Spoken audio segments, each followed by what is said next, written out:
Martha Graham, artist and teacher. Freedom! Free to be what you want to be, and free to do what you want to do. That's all Martha Graham wanted, but it wasn't easy. She was a dancer who went on to become one of the foremost artists of her time. She was also recognized as one of the greatest teachers of modern dance. But before she could do any of this, Martha Graham had to change the rules. Before Martha Graham's time, dance, as a serious art form, meant French and Russian ballet. Ballet had remained largely unchanged since the 19th century. It told stories that were often sentimental and far removed from the real world. The dance steps followed fixed patterns of movement. Female dancers wore traditional tight-waisted costumes with short skirts and tights. Their stiffened ballet shoes enabled them to dance on their toes. Music was usually classical. It was often written especially for the ballet. Martha Graham began by eliminating from her dancers everything that she felt was unnecessary. What remained was a new kind of dance, stripped to its essentials. It used bare stage settings and the simplest of costumes. Her dancers were usually barefoot and wore loose, flowing clothes. Her subjects were drawn from a great variety of sources. They included Native American life, American history, and the poetry of Emily Dickinson. She tried to develop a kind of dance that expressed human feelings along with telling a story.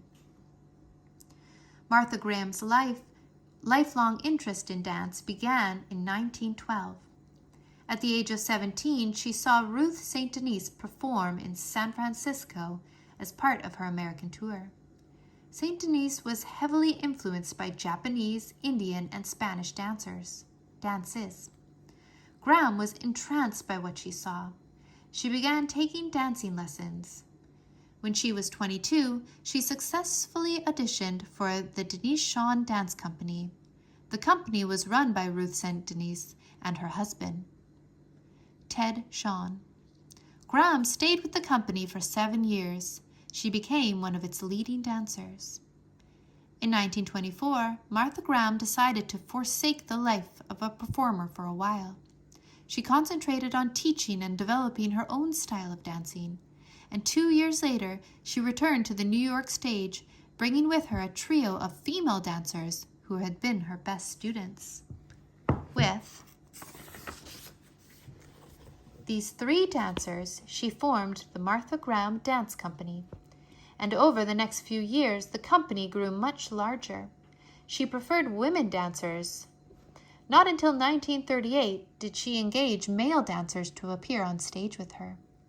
"Modern dance," she once said, "isn't anything in my mind except one thing, the freedom of women in America." Her last public performance took place in 1969 when she was 74 years old. She had won over all her critics. She had elevated modern dance to a new American art form. When she died in 1991, she was at work creating a new dance for her company. Martha Graham was 96 years old. That unfinished work, The Eyes of the Goddess, was performed by her company shortly after her death. The performance was a tribute to one of America's greatest artists.